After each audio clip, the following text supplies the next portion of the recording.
Hello Team Heart! It is time to read for Team Heart for this final week of Gamenightathon. It's gonna be a little bit of a scattered reading week because this is also going to be the weekend in which we are doing Read It Short, and so this means that I'm going to be reading today, tomorrow and on Friday for Team Heart, and then I'll resume my reading for them on the Monday until the end of the month basically, but during the weekend itself I'm only going to be reading for Read It Short, and those particular books I have yet to decide, but I think I'm gonna do a spin a wheel to decide which book I'm reading for which team, and then it could actually be interesting because that could really benefit some teams, because I'm probably not get to 4 books within the weekend. That really depends on my choices, on my time, on my focus power. So it's very much possible that there is going to be a theme or another that is not going to get a contribution from me during Read It Short. So we'll see whether that ends up changing the narrative a little bit throughout this month.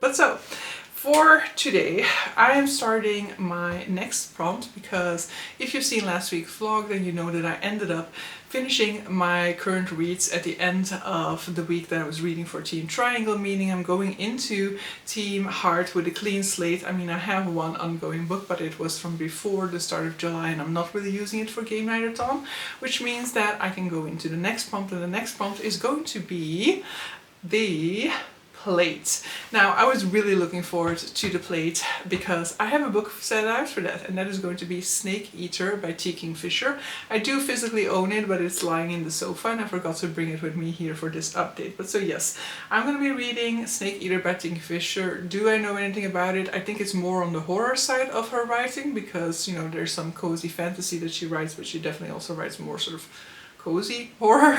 Maybe not always cozy, not entirely sure.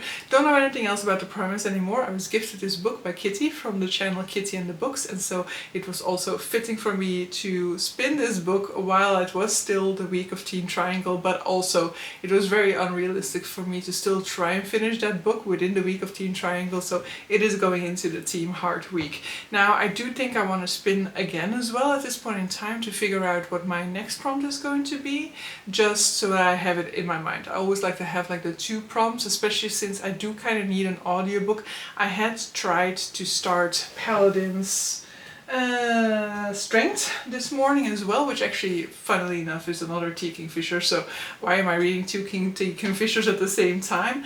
But I was really not like getting into that very well in audiobook. I think I need to start reading it for the beginning of the book at least, until I kind of wrap my head around the premise and the characters before I really dive into the audiobook on its own. So we'll see. If I spin something that can work for Paladin's Strength, then I might still do so. I think that they're going to be very different vibes for these 2 books, so it'll be a little bit funny to be reading two T. Kingfishers at the same time, but why not? But if I spin something that I cannot really work for this, then maybe there's something else on this card that I can prioritize instead. And so yes, we'll have to figure out what is the next prompt that is going to be coming up and what I'll be reading for that.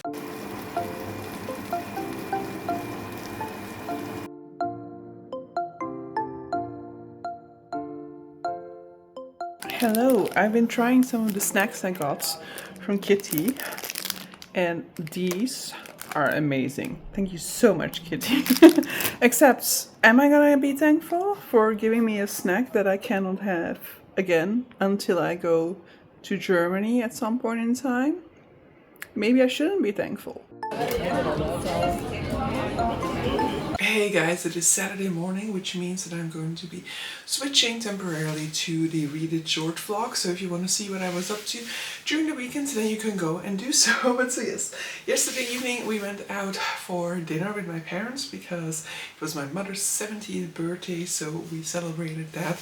Had a really nice meal, and yeah, aside from that, I went to bed quite early because I wanted to be able to wake up quite early as well today, and also I was just feeling quite tired. So I'm very much refreshed right now and ready to dive into the weekends.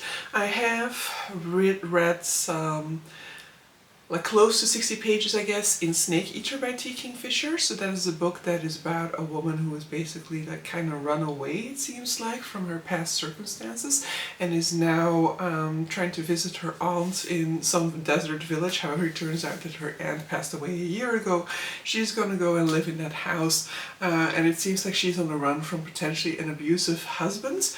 Definitely she's run away from the partner that she was with, and he at the very least was sort of like condescending or sort of like domineering, but it seems, I feel like it's very made quite clear that he was also abusive, probably. And then I also am a little bit further than that into the Paladin's Strengths, so the second book in the Saints of Steel series, something like that. And that one so far enjoying. It's got different characters to it. I mean, one of the characters we did know, like two of the characters we did know in the first book in this particular series, but we are sort of like, I guess they're always going to be sort of like companion series, which isn't always my favorite thing, but so far I'm enjoying this pairing as well. And so we basically have sort of like two characters who are hiding part of their past from one another. The woman seems to be hiding darkness within, and she is looking for her fellow nuns who have been kidnapped and taken away. And then he is basically on a mission that he has been sent on to try and find out what happened in some sort of murders where people are losing their heads. And so the two of them are on the same journey at the moment, but they're not really sharing all of the details with one another. But at the same time, their attractions are definitely growing. So yeah, that is going to be for me to get back to on Monday, but for the time being I am just going to be diving into new books for Read It Short. Read It Short absolutely betrayed Team Heart, because I think I read 7 books. I definitely spun for an 8 as well, and none of those ended up being Team Heart. If you want more insight into the Read It Short weekend, then I do have a vlog for that one that you can go and check out. It's linked in the description, because this is the video that came out prior to this one, but let's have a look. Okay, so Team Heart. I absolutely need to be on my game for the remainder of this work week, because I have up until Friday to read for you guys. I've decided to read until Friday for you guys because, you know, in principle that gives me an extra day to read for you, which would already be fine by me considering the disservice that was done to you guys during Read It Short. But in any case, the 7 days that I've been reading for you otherwise would just be work days, whereas all the other teams got a weekend. Team Triangle got a weekend and a trip out of it, so they had like, I was off for 5 days out of those 7, you know. So I definitely think that it is a small compensation for the fact that I didn't do a weekend of reading for Team Heart. And so I will definitely be reading up until the end of the month for Team Heart. But so yes, I absolutely need to get cracking. I do definitely think that Team Heart still has a really good shot of actually winning, because at the moment they are like more than 1,000 behind on the first place, and actually that's no longer true. By the time that I started filming this clip, they had made up a little bit, so it's less than 1,000 pages, and they don't have any points from me yet. And the reason why I say that is not an ego sort of thing, but if I finish my 2 current books, for example, that is going to be within the 700 pages, of which I only need to subtract 100, for example, for the penalties for moving the board. So that is going to be in the 600 points that are made up that way, because my score is not divided by the number of people within the team. And so that would already be a huge diminishment of the difference between Team Heart and the current leader, for example. And I'm definitely hopeful that I can fit in something else, because if I get somewhere within 600 points for this team, then it's probably one of the highest scores that I've contributed to a team outside of Read It Short.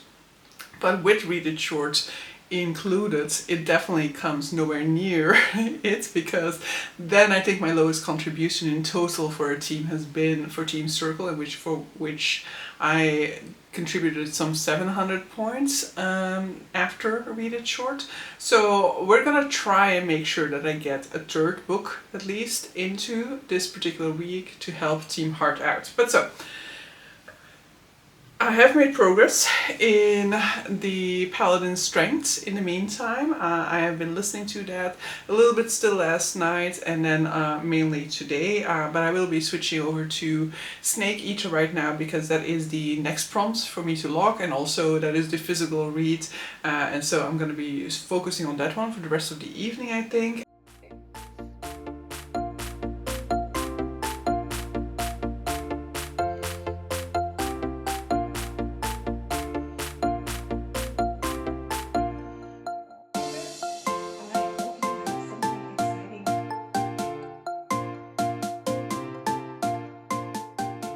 Hey guys, so it is Thursday, meaning tomorrow is the final day of Gamenightathon, and I'm not ready, guys.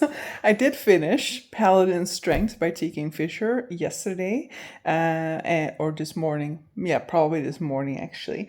And so I had a good time with Paladin Strength. I really enjoyed it. I think some of the interesting things that the Paladin Strength series, or like the Saints of Steel series, talks about is this is a series that looks at these different paladins who used to belong to an order that, was ruled by a certain god, let's say. And so when their god passed away, they all of a sudden were left without a guiding figure, but also they went berserk and killed a lot of people, and they're still dealing with the guilt over that, and still with the risk of potentially going berserk at any minute again. And what I enjoy about, what I like in terms of thematics that goes through this series as well, is kind of that we look at a group of guys who've been used to follow orders and to follow the judgment of this one god that they were following, and now they have to do it on their own. Now they have to be the judge of whether somebody deserves to die or not.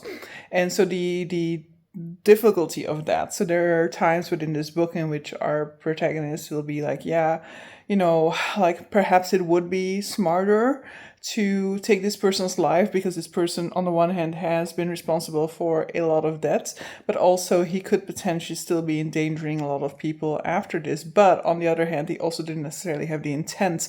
It's just that his decisions and his actions have led to that, and that means that it is difficult for somebody to pass judgment on them. And so our protagonist Istvan is basically contemplating how back in the day things were so easy, because his god would say whether somebody was innocent or not, and he would just follow through on the judgment of the gods.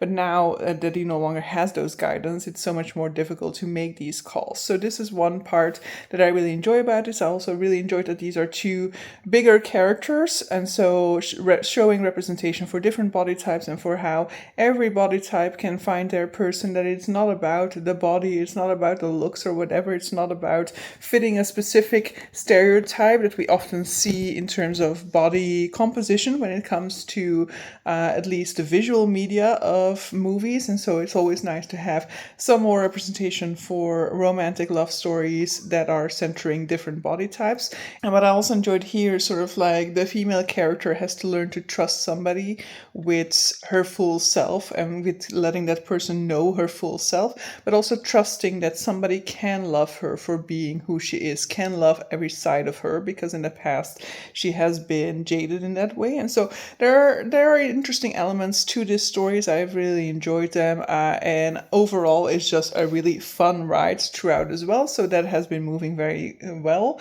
And then I have also read close to 50% at this point in time. No, over 50%. Yeah, 58% into Snake Eater, also by T. Kingfisher. This is more of a contemporary story, I would say, but it's definitely then more leaning towards what is often referred to as magical realism, but also not really, because there is definitely magic within this world, but it is more sort of like, let's say, spirituality, but spirituality made manifest, like it isn't just like about there being these beliefs in natural spirits and stuff like that. They are also definitely manifesting within this one, but it's also not a case that, like it's not a swords and sorcery type of magic, let's say it like that. So we have our protagonist, as I indicated in an earlier clip, I think, who is basically running away from her past life, past circumstances, past relationship to the house that her aunt had. And so she was basically going up to meet with her aunt, but it turns out that her aunt has passed away. And so now she is taking possession of the house. She doesn't really know how long she wants to be there. Initially, she thinks she's just like staying there for the day just to figure out how to get back home, because she doesn't have enough money to her name. And so she's worried that she's going to have to call this past love of hers and that he'll be proven right in the fact that she cannot do things on her own. However, she does end up staying there quite a bit longer, but things also start to get weird. And so there are these spirits that actually are manifested spirits. She actually sees them, the people around her see them, and also the people around her acknowledge them as part of desert life. And so yeah, I'm not entirely sure yet of the full direction when we go into the second bit. I do kind of have my suspicions of what perhaps will be the second half of this novel. I am definitely expecting that this past relationship is going to come into the play, that it's not just part of her past story, but that we need some sort of a closure on that relationship. And so perhaps he's going to show up, even though she expects that this is like the last thing that he would ever do. I kind of expect that he does still kind of show up, and that perhaps these spirits are actually going to help her out when he does so. But mainly it is a story about a woman who has big trouble when it comes to social interactions, who very much struggles to know what to say, what is correct, has like these scripts that she rehearses in her head, and her hesitation and her what do I call that? Lack of confidence in her own voice and in which in like the reactions that she wants to make is heightened by the responses that her past relationship would make to that. He would very often be like, yeah, a normal person wouldn't say that, or be like judgmental over the things that she had said. If she said something that he considered to be somewhat weird, he would like continue to point that out to her and continue to harass her with past things that she had said. And so that makes her super self-conscious about her way of communicating with people and the things that she wants to say to people. And the lovely thing about this book is that she comes into this environment that is extremely non-judgmental. I mean, the characters are also super weird, so I don't think there's much you could say that would be able to make these other characters be like, oh wow, that's a weirdo, because everybody's a little bit flamboyant and eccentric within this town. But so they are, as a consequence also, or just, naturally in any case, they are very non-judgmental, very open, and very much, like allow her to be herself. And what I like is seeing her start to lose some of those barriers, start to not like prepare scripts in her head all that much, because she just knows that, first of all, because of the weird stuff that's happening around her, the script has kind of gone out the window, but also that these people aren't going to react the way that her past relationships have reacted when she said something that perhaps wasn't necessarily what a normal person would say. So yeah, enjoying this one as well. I definitely have been it's definitely been going less fast than the other one, but I definitely think that in part that is more due to the fact that I'm physically reading it versus the audiobook. Because, for example, yesterday, whenever I was reading it, it was definitely flying by very quickly. Things were really speeding up in the story as well. So I definitely, when I finished the chapter, wanted to continue on into the next chapter. So I have some sort of hesitation always in picking it up, but I think that that is mainly due to the fact that it's physical reading at the moment rather than the book itself, because whenever I am reading in it, it is going very fast at the moment. And then I have also spun for a final prompt for Gamenightathon, and that is The Cats. And for that, I'm going to read Dinner at the Night Library by, don't remember the name of the author. That is just me and Japanese names. I just cannot remember Japanese names unless I've seen them a lot of times. And with audiobooks, I never see them. I only start the audiobook, and so I don't remember the name of this author. But this is what I assume is going to be somewhat of a healing fiction as well, though it's set more of like a mystery, a cozy mystery or something like that. Though I think it definitely feels more like healing fiction to some extent, but it is not following the structure of a healing fiction. It is told through 4 episodes, but the episodes all follow the main character. So we have one protagonist, her name is Tohoya or something like that. Yeah, there we go again. I cannot. Our protagonist is a young woman, yeah, she is young because at some point she's like worrying about the fact that she's about to turn 30. So she's young, okay? So she's a young woman who has been offered a job at the Night Library. And the Night Library is a library that takes in collections from past writers who have passed away. So an author who passes away can leave his whole collection of books to the library, or his relatives can decide to donate it to the library. And so basically this library then documents, gathers, and displays all of these collections for view by the public, but you are not able to borrow out a book from this library. The library is called the Night Library because it opens at, I forgot the time, but basically it's open during the evening until midnight. And why it's called Dinner at the Midnight Library or the Night Library, don't really remember, is because there's also this restaurant linked to it where they serve food that is famous from particular books of Japanese literature. There are a lot of references to Japanese literature that are unfamiliar to me and probably to the majority of Western readers, but that actually makes me very intrigued to figure out if some of these might have English translations that I could potentially consume. And so we're following this woman as she is being introduced to this library, and like the character in Snake Eater, she is a woman who comes out of a more toxic workplace environment, and so she's very hesitant to treat herself or listen to the advice of her coworkers, because she's kind of expecting that this advice, or like when they're telling her like, yeah, go and lie down, that they're actually just doing that out of courtesy and that they don't actually mean it, and that if she takes their suggestion and actually goes and lies down, that they will totally hold it against her and judge her for that. But so basically, so far it's just been about her and the library staff getting to know one another, her finding herself in a much better environment, and sort of dealing with one of the patrons who came to the library. And I guess to some extent, perhaps, we are going to see a different sort of patron in the remaining episodes. So the first episode was all about her arriving in the library. The second episode was mainly about this one writer who arrived and was insisting that he see the whole collection of this one particular author who had just passed away. And, everybody having to drop everything in order to meet his wishes in exchange for a large donation. And so now we're going to have 2 or 3, I don't know how many more episodes, and perhaps they're all going to be somebody coming to the library and looking at that in an episodic nature.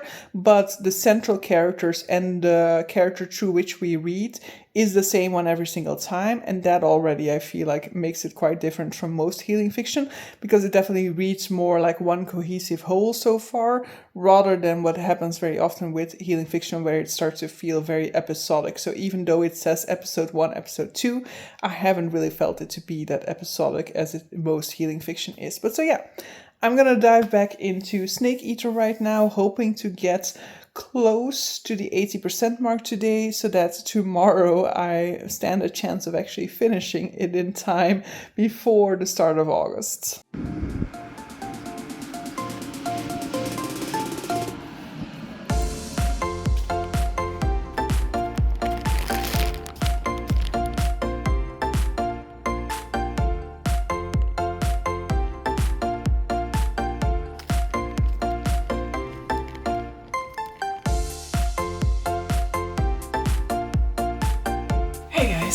It is the 31st of July. It is the final day of July, final evening of Gamenightathon. It's also the final day of the month, so I had to do quite a bit of extra walking to get my Garmin badge for walking for July. So today I was definitely totally sweated out and needed to take a shower before I could sit down and do some sprints. So I'm gonna do sprints in about an hour, which will give me time to update you guys here and have my dinner. It is just leftover, so I just need to heat them up and eat them. But so yes, I am further along. I wanted to say not that much further along because in principle not much has changed since yesterday. I am still reading. Dinner at the night library, I am still reading. Snake Eater, but I definitely did get quite a lot of pages read. I read like some 160, I want to say, yesterday evening probably, or like yesterday in total, and then I've also already read over 100 pages today as well, because I read some 80 or so almost before, like no, probably, was it 80? I think so, it was almost 80 before even going to work this morning, because I woke up early and then I also made sure to go to the bakery so that I had some kilometers in me at the start of the day, because I still had to do about 6 kilometers of walking, and I was like, yeah, if I'm gonna leave that for after work, then that's gonna be like more than an hour of walking to get that done. And so I broke that apart into sections during the day, and luckily when I mentioned it to my colleague, he was like, let's go for a walk during lunch, and then I was able to get most of that distance covered already, because after work I did still go to the center to buy a few things, and that covered more than I actually needed. So in total I walked like 1.5 kilometers too much almost today in the end, but it's fine, you know, that we don't mind at all. And I'm also simultaneously opening a package, and there's actually something inside my package which normally isn't there, because this is the Broken Binding new edition, and they have now put the dust jacket outside of it. Is this the original one? I'm not gonna show it yet. Let me just unpack the book first and figure out what this is. Because my other broken binding arrived like last week, I now just have a broken binding massacre on my floor basically. So definitely need to fix that, sort that out. So, the book for July, Cosmic Possession.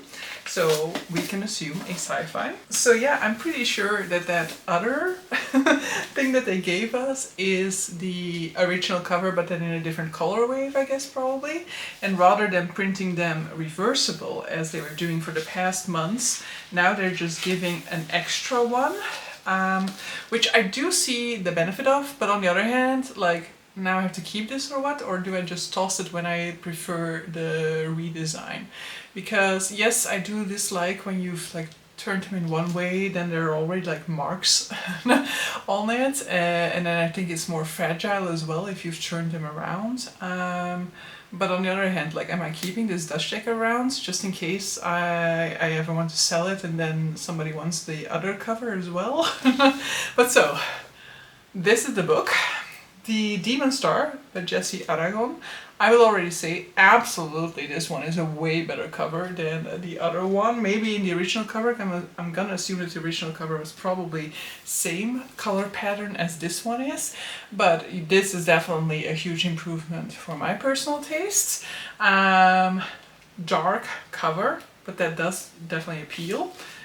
The sprayed edges, and then the back says, everything a demon learns, it learns from us. What we've become is a horror of our own making.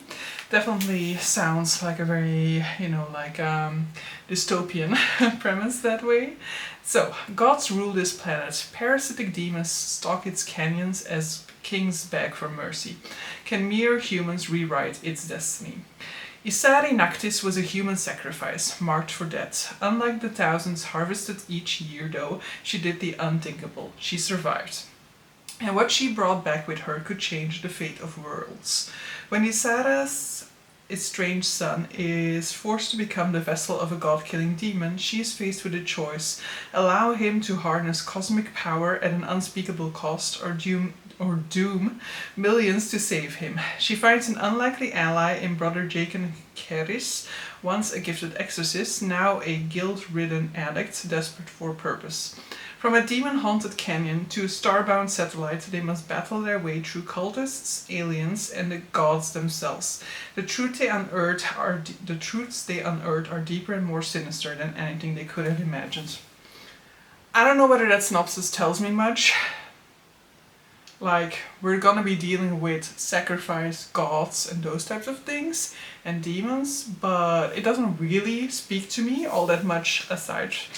Like, I do kinda occasionally like, like a religious book that makes me very angry most of the time, but that is also something that appeals to me in it, I guess.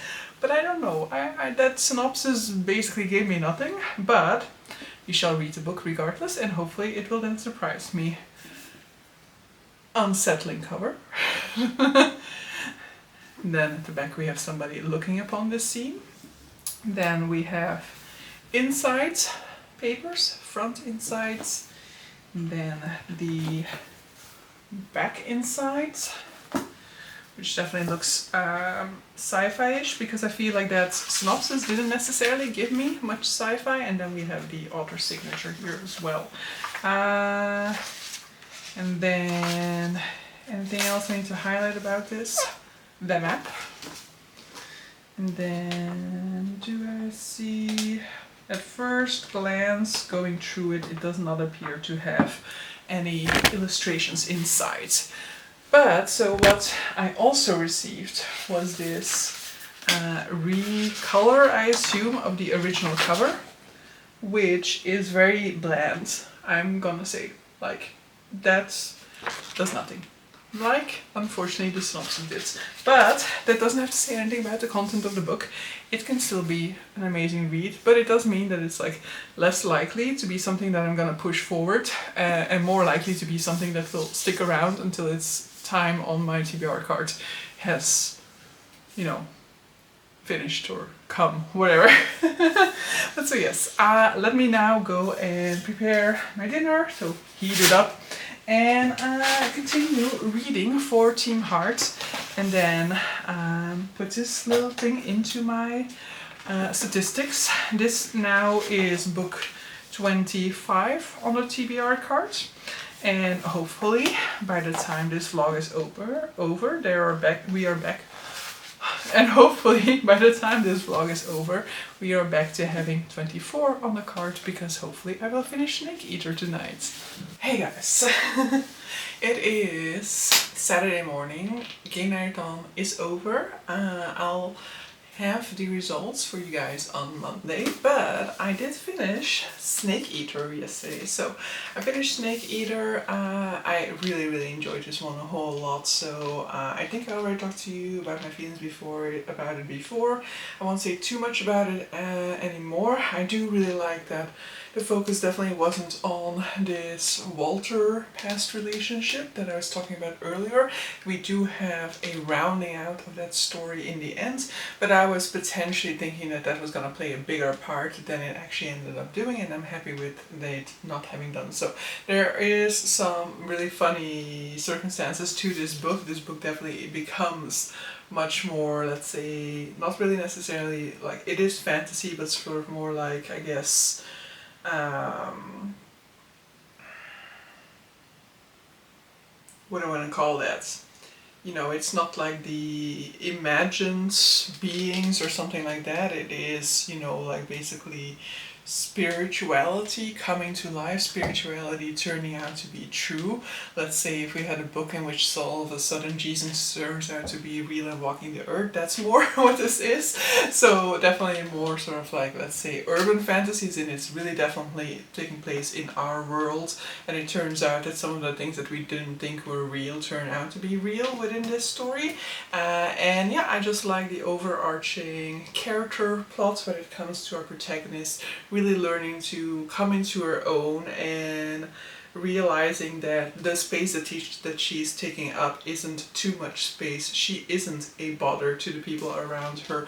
Her presence in people's life isn't automatically a burden, because that is the type of way that she has come to think of herself.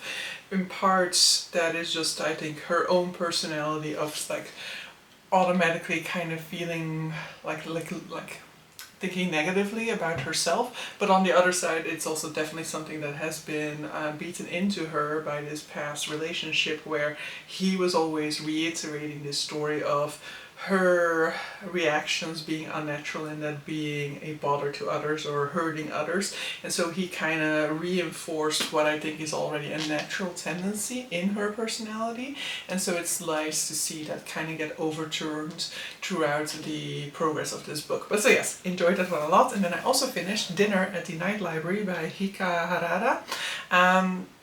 I ended up enjoying this book. I didn't end up full out loving it. What I do like about this more than I like about other, let's say, healing fiction, though I also am not entirely sure we should count this as a healing fiction, but what I like about this more is that we are more or less following one person in particular. We are definitely focusing our story on Otoya, who is this new employee at this library, but we do also occasionally zoom into the origin stories, let's say, of other characters around the library, of other employees at the library, and find out how those different employees were hired to the library. And we don't necessarily do that in a way where we just find that out through conversation. It definitely sometimes kind of shifts its perspective to then give the story of another character within this library, which is a little bit of a jarring experience. I feel like sometimes it was jarring for me to kind of understand the perspective, because the perspective is more like an omniscient narrator that is zooming in on one person, and then when it's sometimes zooming to another person, that just confused me at times, because then I was like, oh, are we now telling the story from this perspective in this chapter? But that then wasn't the case, because then later in the chapter we'd go back to focusing more on Otoa. So that did kind of confuse me, and I'm not entirely sure that I really enjoyed that all that much. And then we do also have that sort of like stripped down, emotion-free way of describing things that I think is very frequently the case when you read Japanese literature. It's not always the case, definitely, but it is definitely something that happens very frequently, making me think that that is probably somewhat of a stylistic aspect to either Japanese language or just Japanese literature, but I don't always enjoy that, the way that it's really just sort of like reporting on events and on thoughts, but not necessarily reflecting on them. On the other hand, a slicked back narrative like that does allow full liberty to the reader to interpret the events. We don't know what we don't really get an emotional response of our protagonists to certain events, so we don't know necessarily what they feel about those things, and so that means that we are fully open to make up our own minds about things, I guess. And this book also, like has been the case a lot of times with other Japanese works, has these moments in which I'm just like, yeah, I don't like how that is phrased, or I don't like this or that reaction from somebody. There are certain, definitely, towards the end, there's this story about a woman who falls in love with a man from an Arab country, and it's really set like that. And I was just like, okay, like, yeah, I definitely, like, it's like the one passage that's told through the I perspective, and so in that regards I was like, yeah, okay, maybe we can kind of see this as an individual flaw of, like, the person is talking about an event that happened to somebody else, and so he maybe doesn't exactly remember the specific country that his aunt told him this person was from, and so he's like, yeah, it was somebody from an Arab country. But, you know, since most of that story was told so specifically, it felt a little bit jarring to see it printed like that. And then when it comes to the sort of like relationships, and then there's also this part where we see two women interacting with each other, and there in those interactions there were also certain moments that made me kind of go like, okay. But apparently there is a lot of like conflict between women in Japanese society, because in this new modern day and age in which women in many places over the world are having finally the rights that they should have had all along and are taking up more space in society, where if we go back a few decades they were definitely filling out different roles within the household. This has created in Japanese society, where there is already a very highly competitive work culture, a highly toxic work culture. This has created amongst women a lot of strife or competition, it seems like. I wish I had been able to read the article, but it was behind a paywall. But there was an article recently with the author who wrote Butter about the competition between women in Japanese society. You know, this competition for a guy, for a great job, for a good apartment, I guess, and all these types of things. Because especially I think when it comes to finding a guy, this is in Japanese society still way more than in, I'll say Western society in general, but there are definitely, of course, individual differences there depending on the countries. But this is still way more intense than it is in Western society. I think in Western society there is definitely still this sort of like expectation for a woman to be settled down with a partner by her 30s, and for the if you are not, for that to be seen as something weird, and for you to get the comments of like, but aren't you interested in somebody, or like, when will you finally get somebody?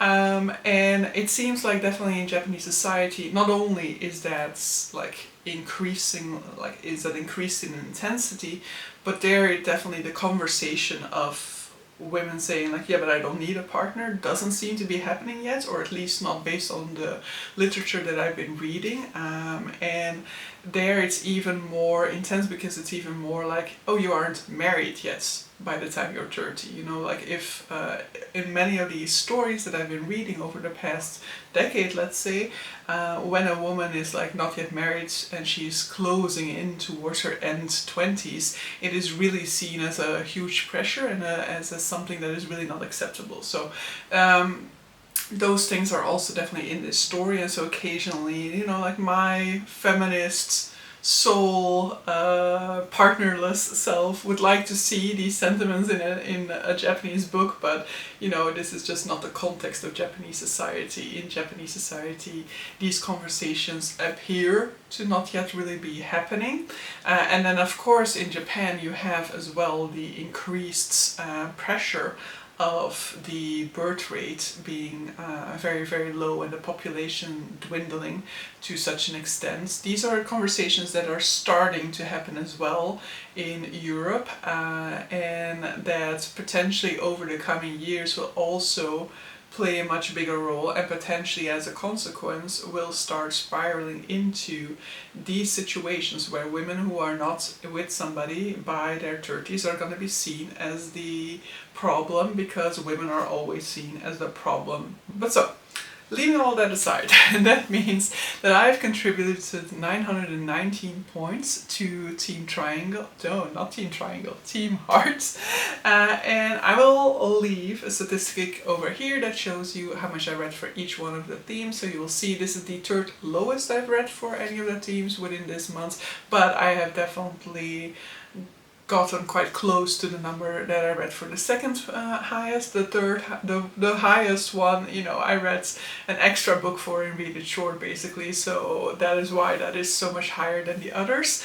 But so yes, we'll see who ends up winning. Team Heart is definitely making a huge comeback, and at the time in which I am filming this, they are at the top, but people still have today and tomorrow to log their books. I'm definitely confident that there are quite a lot of people who have yet to log quite a lot of their reads, and also because unlike with other readathons, here you log the pages you read, you don't log the books you finished. It also means that people can be logging like multiple books that they haven't been able to finish within a month, but they can still be contributing towards the end total. So things might still change a lot. There might be people who haven't logged anything at all throughout the month thus far, and that will definitely impact the scores because it will change the averages. And so yeah, it will be interesting to see what happens happens on Monday when all the scores are in, and you will see a post probably, or a short maybe, on my channel announcing the winning team. But so yes, with that I have nothing left to say except for a huge thank you to everybody who is taking part in Gamenightathon. If you are just here spectating, also thank you for the support to these videos. And yeah, see the Gamenightathoners in December for the next round of Gamenightathon, but you know, see most of you on my videos and in the Discord in the meantime. But so yes, hope you guys had an absolutely amazing July, and see you guys for the next one. Bye!